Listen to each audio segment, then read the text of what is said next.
It's showtime, folks. Enjoy the show. How do we kick these off again? I have not done one of these shows in so long. That's the perfect way to start this, Andy. You haven't done this in so long. What does Pete say? Like, and a fine morning to you. Go. No, it's and a is fine, that what he says? He says, and a fine Saturday, my Irish, and a fine Saturday morning to you, Steve. There we go, Andy. It's so good to have you back on these early Saturday mornings, but it's like afternoon for you, right? You've been up for several hours. It's a wee bit early for you. Yes, yeah, I've been up for a little while. A lot of coffee, a little punchy. That's me right now. Okay. Well, that'll make this entertaining. Oh my gosh. We have a lot to get through. We got talk trailers. We got a list to do, all this stuff. And William Goldman went and died on us. Oh my gosh. Yes. That's a tragedy. I did not realize that he was in ill health. No, it's just these guys are getting up there. And then we had Stan Lee earlier in the week as well. It's just Stan Lee. Yeah, I was out of town on a trip up in a cabin, and so that was one of those ones that I wasn't around to really hear much. But it was very sad to see that news when I got back. Very sad. See, now William Goldman, this is the interesting story about him. And I think Ben Lott mentioned this, that he's known mostly for his adaptations. That's what he does, is adaptations mostly. A lot of Stephen King stuff, The Princess Bride, a lot of stuff. It's adapted. There's very few original films that he wrote. Everything's, adapted from books or other materials. There is one film that is one of his few original scripts that it's nearly impossible to find. And it may be for good reason. I saw this in theaters. It's 1992's Year of the Comet. It was directed by Peter Yates, had Penelope Ann Miller and Tim Daly, and it's about this like bottle of wine that was bottled in this year of the comet, 1811. It has something to do with Napoleon. And I remember seeing it in the theater. And then when my brother got on a William Goldman kick, he's like, I got to find this movie. It's one of the few things that's like original. It's not adapted. And you can't find it anywhere. And he's been on a quest, I think, for nearly 20 years now, trying to find this movie because it wasn't available streaming. You couldn't find it on DVD. It was like out of print or whatever. And I said, I don't know that it's going to live up to your expectations as a great William Goldman movie. It felt like a made for TV movie, honestly. It just, Peter Yates directed it, and I remember it being okay, but it's just a nice story for me as my brother's quest to try to find this rare original William Goldman movie. So. That's very funny. It's like, trying to find the rare bottle of wine. Exactly. Yeah. Yes. But I thought that was based on a book, though. No, it's just writer William Goldman. But the Year of the Comet was a book. I wonder if it's just a different. Was it? It must be a different book. Yeah. Yeah. Reading the synopsis of the book, it's a story of Russian boyhood and coming of age as the Soviet Union is on the brink of collapse. Yep. Doesn't sound like the same. Not a romantic comedy with a bottle of wine. No. There's more things that can happen in the Year of the Comet. That is true. There are a lot of things that can happen. There's also the book The Night of the Comet. And the movie The Night of the Comet that you love so much. Oh, don't remind me. What garbage. Garbage. I love that you love it. It's just one of those, it's a nostalgia thing. I can call that guilty pleasure out of nostalgia. Right. Oh, yes. But William Goldman, that's funny because I'm just trying to rack my brains of other. I mean, I know some of his scripts. I guess you could say it was original material because he wrote the novel and then adapted. Oh, like The Princess his Bride. own novel. Yeah. Right. But actual original scripts. And I know he was brought in often just to fix up scripts. Yes. And he was also, I guess, I don't know if notorious is the right word, but he certainly had things to say about Hollywood and the industry. Yes, he did. Like his memoirs, like Adventures of the Screen Trade, which was quite a fun read, just about kind of how everything was moving in that crazy town. So, R.I.P. William Goldman, and definitely R.I.P. Stan Lee, which is certainly a big one since we're starting to kick off our new Marvel show at the beginning of next year. Yeah. So it's sad to see, but we'll still see plenty of Stan Lee in the upcoming cameos for Yeah, they at least shot a few films. Yeah, they shot quite a few of those in advance because they knew Yeah. they only had so much time with him. So let's right. get those in place. I'm curious to see how long that's going to run. I'm guessing there will be at least 3. Yes. Because I'm sure they did it for Captain Marvel, Infinity War 2, and the next Spider-Man movie. But I wonder if they, because I haven't heard any other films announced beyond that. So I wonder if they had some ideas and already did some cameos. Well, I would wonder if for Guardians of the Galaxy 3, which was, starting to move forward, if they had a general story concept and they said, well, that's great, we'll just do this before that whole project, fell apart. Because that was one that was, at least they had a plan of where they were going. I mean, they knew the movie was coming, so I would have thought that may have been one as well. It's really going to depend on if they end up using the script that James Gunn wrote, or if they drop that as well and come up with an entirely new script. I mean, I guess you could shoehorn whatever his scene is into a new script, but and we do have, as we have seen, that can be done in the Star Wars cinematic universe. There's nothing to stop a studio from resurrecting, actors that have passed or other younger versions of them and dropping them into a movie, as they did with Rogue One. We could see, digital Stan Lee in future Marvel movies. God, I wonder if that would be off-putting, or I wonder if that would end up I wonder how I'd end up feeling about that. Yeah, when the time came.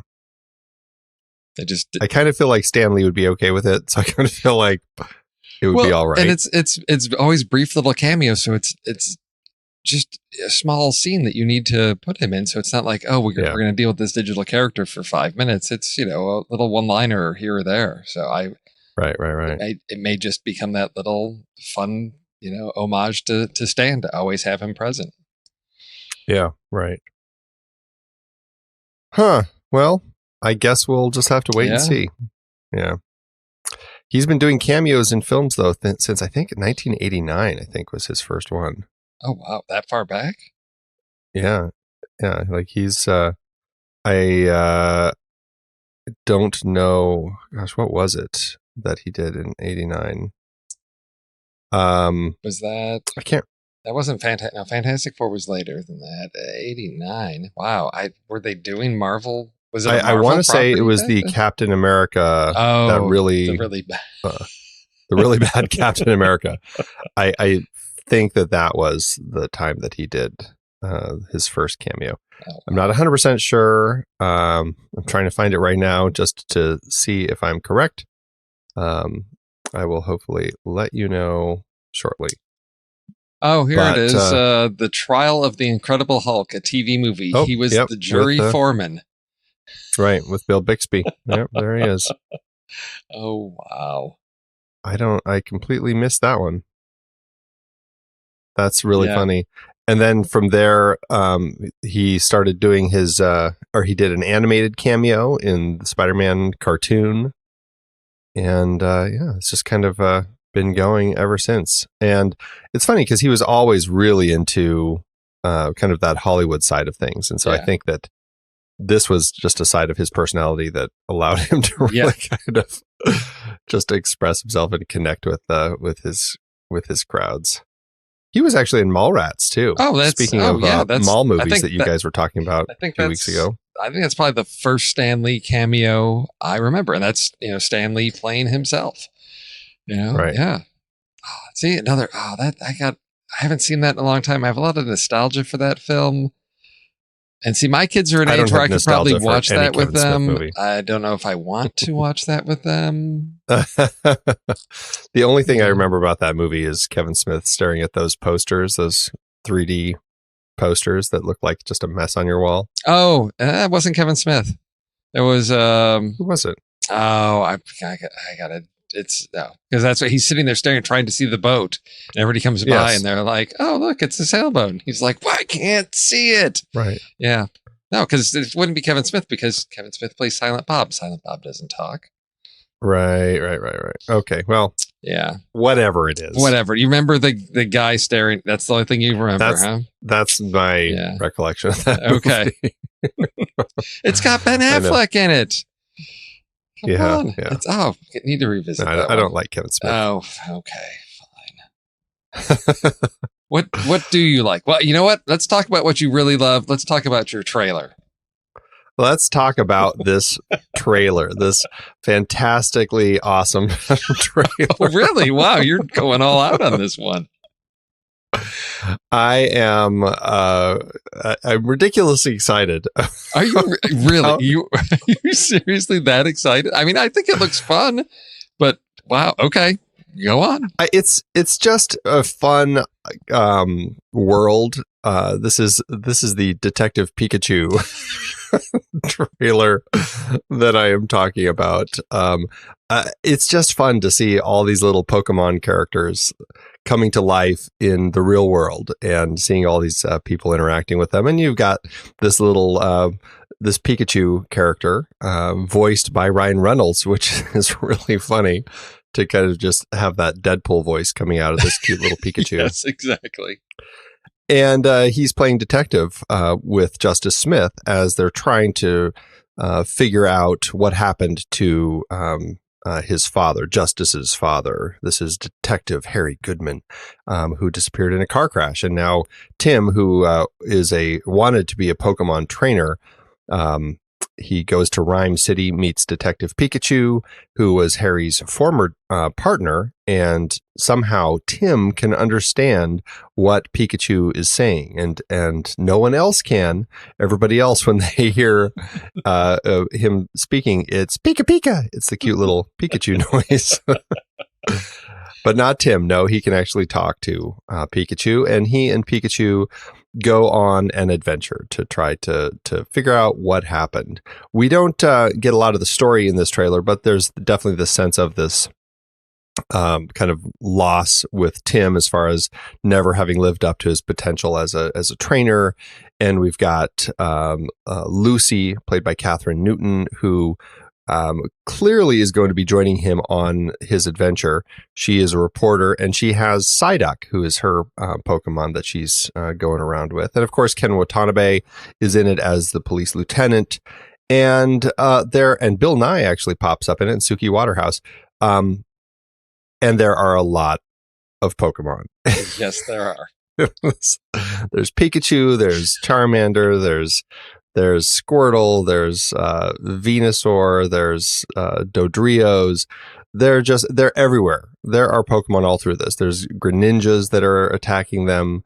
I just had so much fun watching this trailer and seeing all these Pokemon in the real world. It was fantastic. I had a great time. Oh, and of course, the fantastic Charizard that Pikachu is battling toward the end of the trailer. It looks like some sort of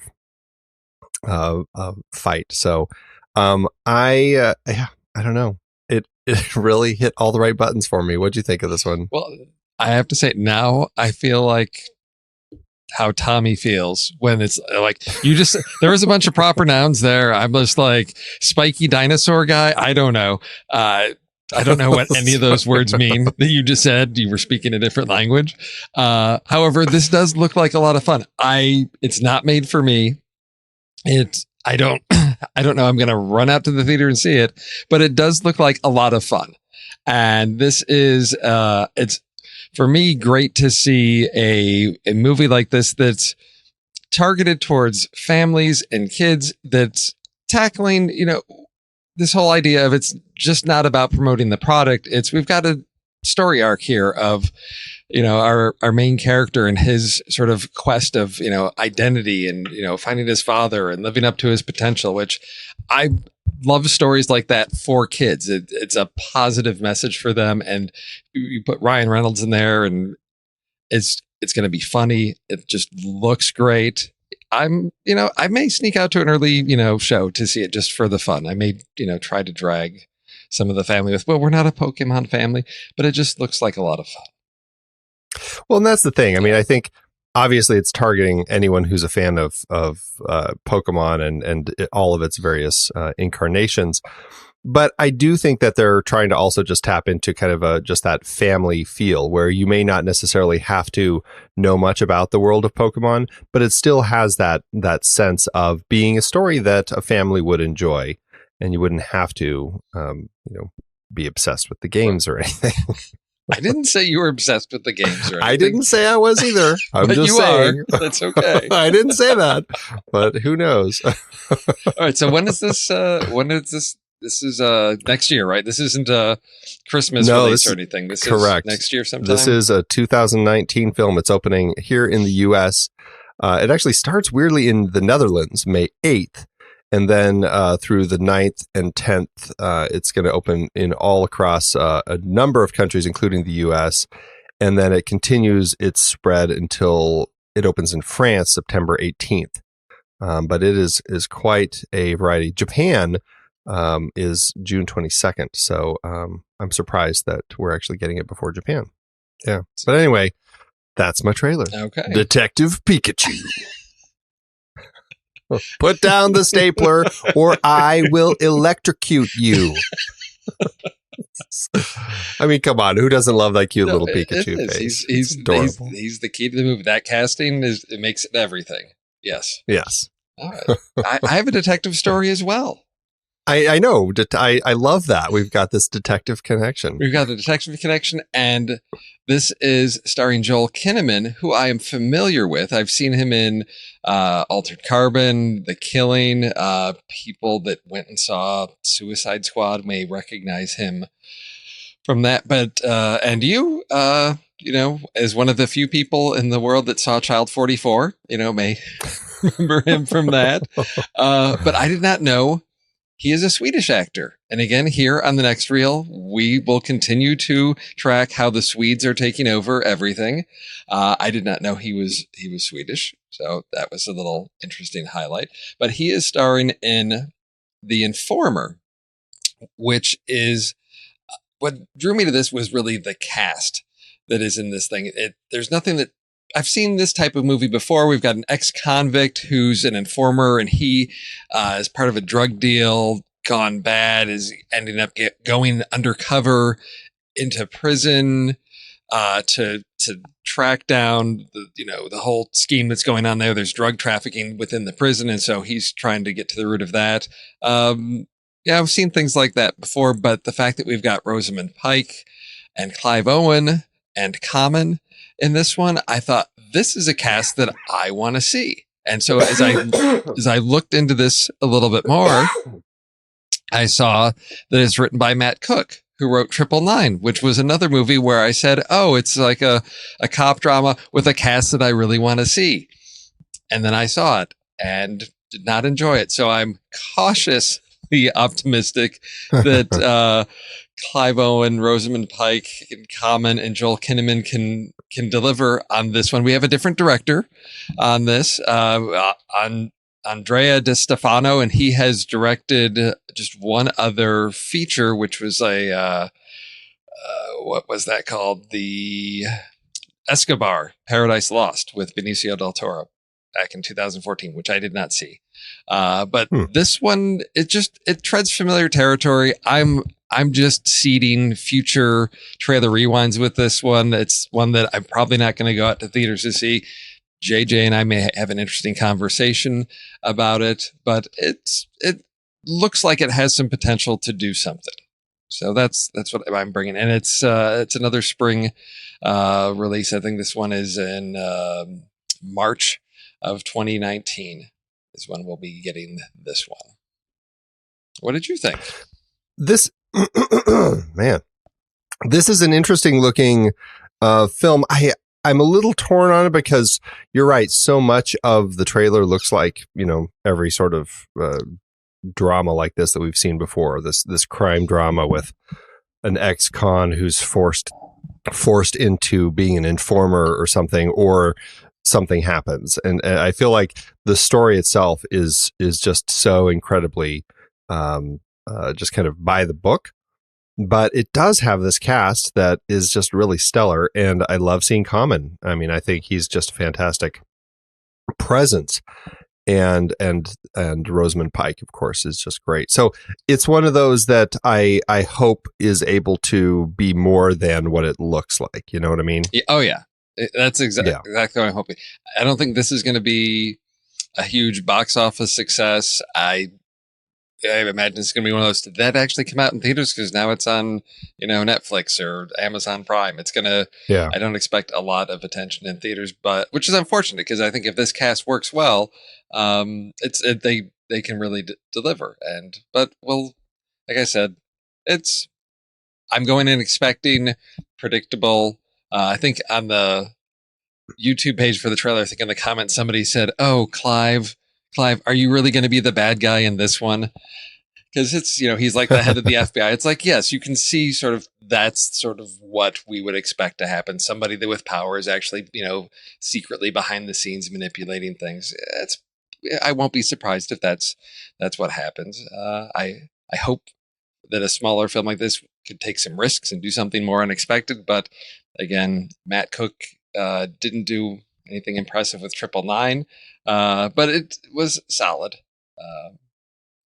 So that's and Andrea DiStefano is more of an actor than anything. Yes. So I'm really curious to see what he's able to bring forth through this one. Yeah. So I will see. I'm curious about it. I don't know if it's something at the top of my list, but I feel like there could be some interesting potential there. Exactly. Yeah. All right. Cool.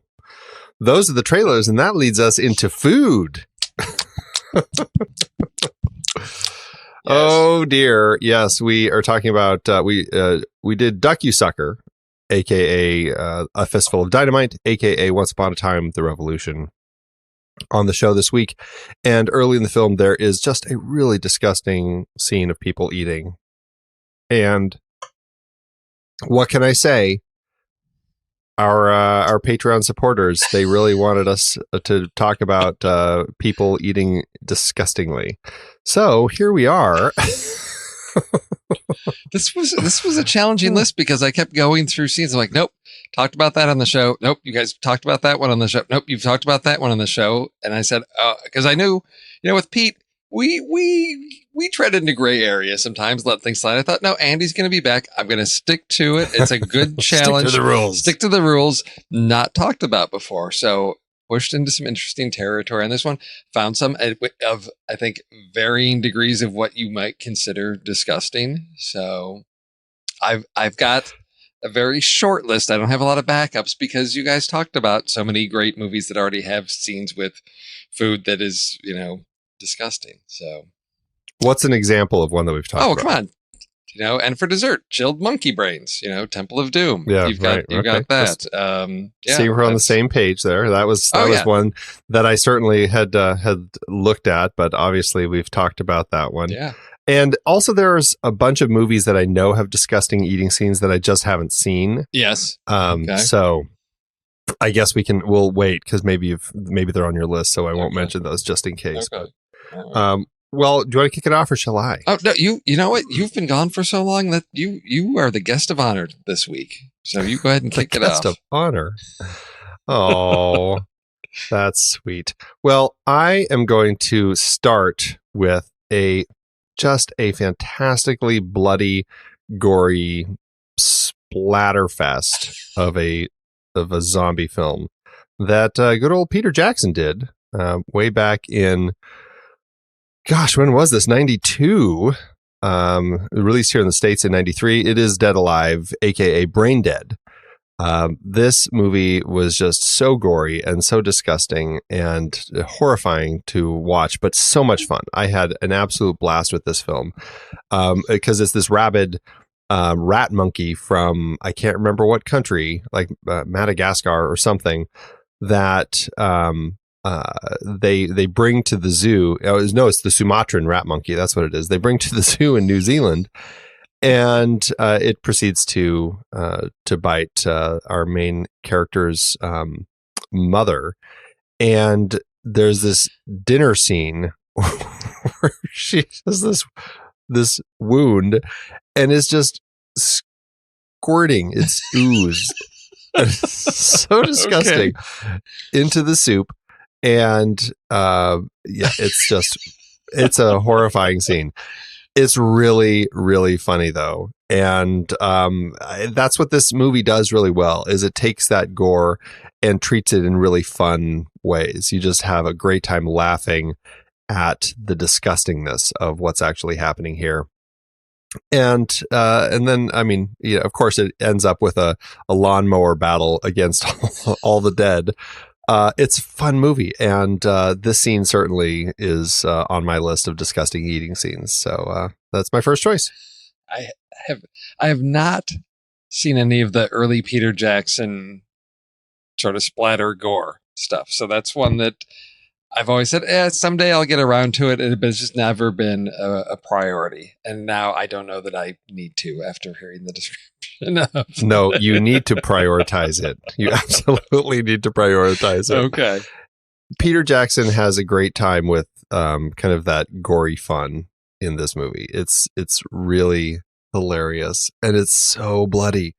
So yeah, you definitely need to check it out. The dinner scene is it's just uncomfortable watching this stuff that happens. So okay, check it out. Okay, I will. All right, my first one is I've thought about eating scenes and things that might turn your stomach for some reasons, and sometimes it's how eating is portrayed. Sometimes for me, I think about what it is that people are eating, and I'm gonna ease into this one with I guess eating scene where I look at that and I guess I feel sympathy pain for this one because there's no way I could eat 50 eggs. And there's just a lot when Paul Newman and Cool Hand Luke says, I could eat 50 eggs. And just, I don't know if it's the way it's shot. There's just a lot of the close-ups and the chewing and the eating and his belly swelling that just left its mark on me the first time I saw that. And if you Google it, I think there's people asking questions. What happens if you actually eat 50 eggs? Has anybody actually really eaten 50 eggs? Could somebody eat 50 eggs, or would you die? Didn't get into it because I didn't have time to find out if somebody has tried this actual challenge and what the sort of physical repercussions are to consuming 50 eggs. But that's my easing into. You started off strong. I'm slowly building. That's a great scene though. It's very fun, and it's a fun challenge because you're trying to figure out, is this guy seriously going to be able to do this? And watching poor Paul Newman suffer through that, it's pretty great. Yeah. Pretty great. My second one, it's a little bit different in tone, but it certainly fits in context of the film and what the film is setting out to do. And it's a film that I am trying to remember. It really was not one that many people saw or talked about back in '99 when it came out. But it's I think it's a fantastic film. It's kind of almost like I don't want to say, it's like almost a ghost story cannibal movie. It is taking place in the Civil War. It's a great film that Antonia Bird directed called Ravenous. Oh, and yeah. Okay. With Guy Pearce, Robert Carlyle, David Arquette, Jeremy Davies, Jeffrey Jones, everybody's favorite creep. And it is this really interesting kind of Civil War movie that starts off with this really disgusting eating scene. It's kind of the story is about this Guy Pearce is this soldier, and he's gone through a lot, and right toward the beginning, they he's kind of having memories of the awfulness of battle and everything, but I can't remember what's happening. Like he's getting an award, a commendation or something, and this is during I think it's the Mexican-American War. And then it cuts to this dinner scene, and he's just staring at his plate, and he's got this big old hunk of steak, and then he's watching everybody else eat, and the sounds are amplified, and just the disgustingness of the way the eating is happening plays into his paranoia and his kind of the sickening feeling he's getting from the war and everything. And you're just watching knives cut meat and people stuffing their faces. And it works really well to kind of to offset the sense of eating and the horrors of war, which is great to set us up for this guy who then goes out to this winter outpost and encounters this kind of this strange cannibal society and everything. Yes. Oh, it works really well because the title card pops up like he's watching everything, all these disgusting people eating. He runs out, throws up, and then the title comes up, Ravenous. So great. I remember watching that. Yeah, no, that's one that it's a great movie and no one ever talks about it, but more people need to see it. That was one of those just finding it on the shelf at Blockbuster type of discoveries, looking at the cast and saying, I recognize this cast and this sounds really interesting. And yeah, it was a pleasant surprise. Not to watch while you were eating dinner. No. They're right. At all. What's your second choice? So I solicited input from the family on this one because I kept running up against, no, we've talked about that on the show. So this is one I've seen. I don't know if I've seen the whole thing. I think I've seen the whole thing, but not in one sitting because this is one my kids watched a lot. And I'm talking about eating chocolate cake in the movie Matilda. I don't know if you ever saw 1996 Matilda. Never saw it. Never saw it. It's directed by Danny DeVito. And there's a scene where we've got Miss Trunchbull has got, trying to make a point. She brings Bruce Bogtrotter out and he eats a piece of cake and he's quite satisfied with that. And then reveals that, oh no, because he loves cake so much, there's this huge, enormous cake the chef brings out and he's got to eat the whole thing. And it's just so many close-ups of moist chocolate cake on a mouth and pieces being stuffed in. And he's working his way just slowly through this cake.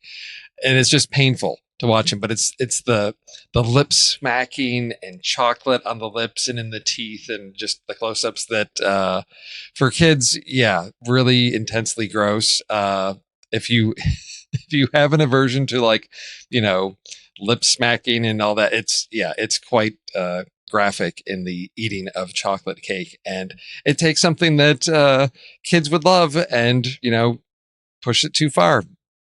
Eat a whole cake. How are you going to feel after that? You're not going to feel so good after that as he's just making his way slowly, scoop after scoop, fistful after fistful of cake, just stuffing it into his face.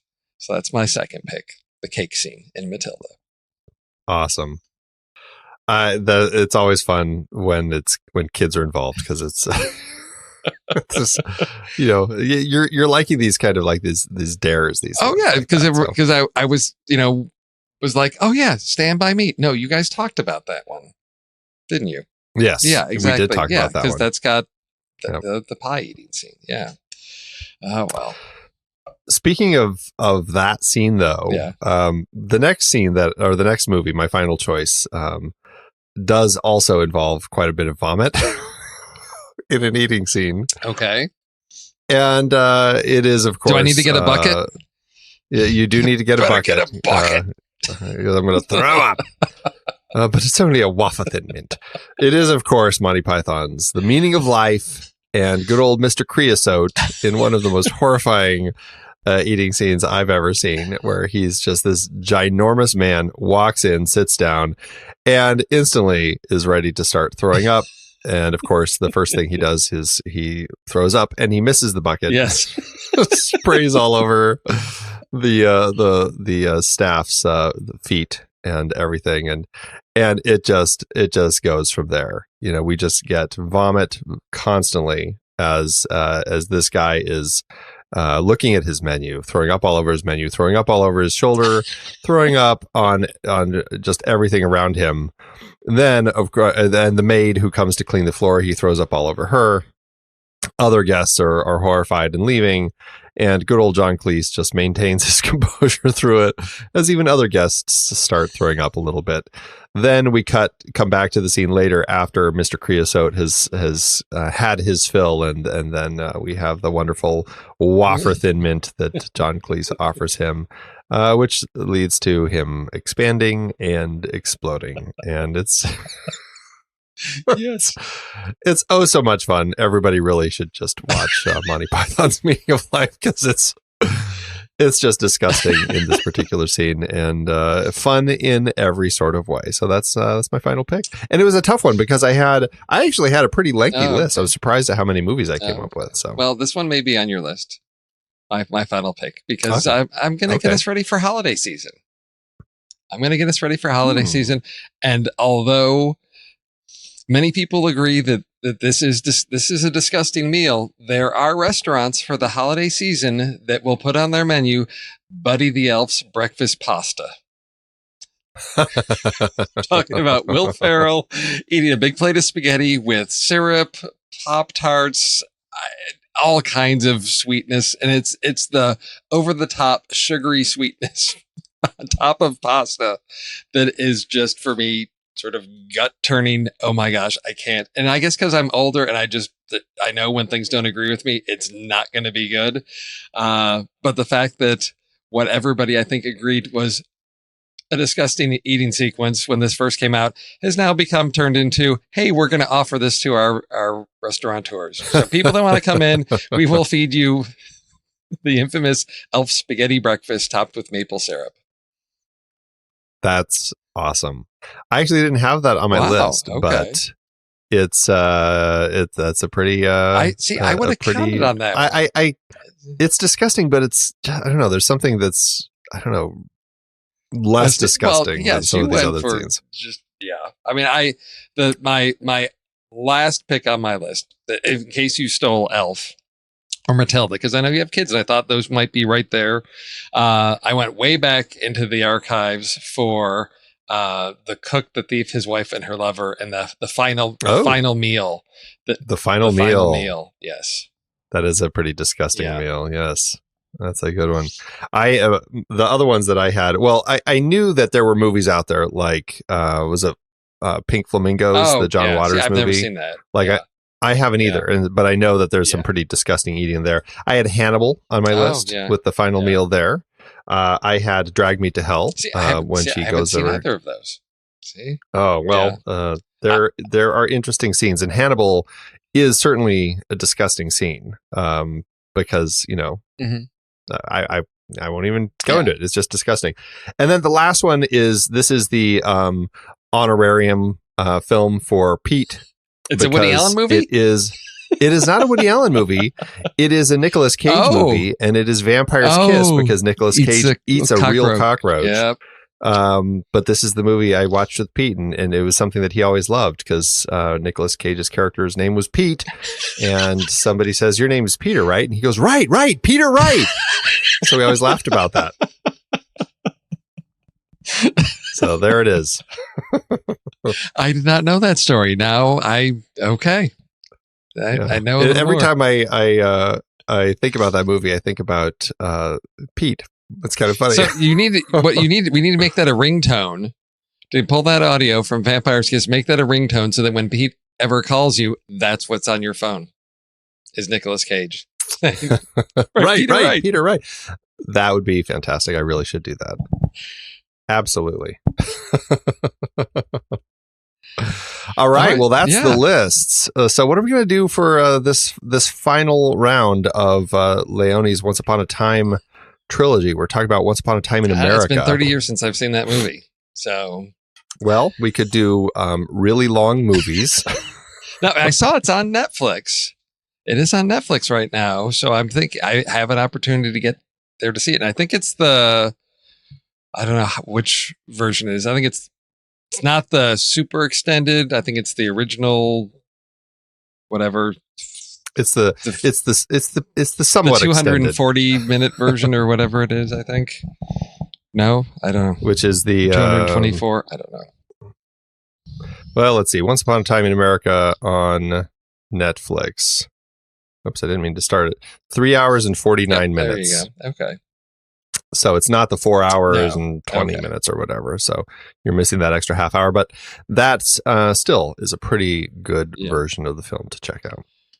So really long movies. But anyway, we could do really long movies. Yeah, we could do that. We could always go back to like the gangster movie and dip into that. We could do, let's see, there's a diamond heist. We could do a story involving flashbacks to between youth and old age, or later in life sorts of stories. Oh, okay, yeah, and heist So films. Although, did we sort of tap that out with the Ocean series? I feel like the Ocean series really kind of did that. We could do films with people with crazy nicknames, because De Niro's character's name, his nickname is Noodles in the film. Well, I was going to go to my IMDb plot keywords, but that's not a good place to start. Okay, because I'm guessing, there's a lot of. Okay, yeah, that's a reference to the Four Horsemen of the Apocalypse. Really? Wow. All right. Really? Was there? Come on, in 4 hours they got to cover that. You're right. What didn't they cover? Apparently, there's speakeasies. Yeah, there's prohibition. There we go. We could do films about prohibition / speakeasy. Yes, I think that's not something we've gone into. Okay. So we got that one. I like the flashback. Do we want to do? Yeah. Okay. Flashbacks to youth and present day. Yeah. Or just following the people through several stages of their life. Yes. I guess it doesn't have to be flashbacks. It just has to be films that follow people through various stages of their lives. Yeah. So it's not. We're talking epic, sort of across many years or phases of their life. Yeah. I feel like long movies is kind of a tricky one to fulfill. What else could we do? We got a secret stash of money. Secret stashes. Okay. That opens it up, because if we end up with gangsters and corrupt police, we've been down that road. Right. Yeah. Right. Okay. Secret stashes of things. All right. So we'll do secret stashes, prohibition and / speakeasies, and we'll do stories that take place over several points of somebody's life, and we follow through different parts of their lives. All okay. Right. That should give us some interesting options for next week. Yeah. That don't necessarily have to involve gangsters. Right. No, we there you go. For that, and we have a lot of latitude to be all over the place. This one, let's see. Excellent. Just as you tapped your horror roots there, and I went all family friendly mostly. So, all right, everybody. Well, thank you for tuning in to this week's Saturday Matinee, and especially to all of you Patreon supporters for supporting us. We really do appreciate it, and it does help us out. So, thank you so much. And Steve, good talking with you this morning. Been a while. It has been a little while. I've had quite a busy fall with Saturday activities, but I'm back. Andy's back. Here we are. All right. Cool. Well, then have a great one, everybody. And we will talk to you next time. Hondo.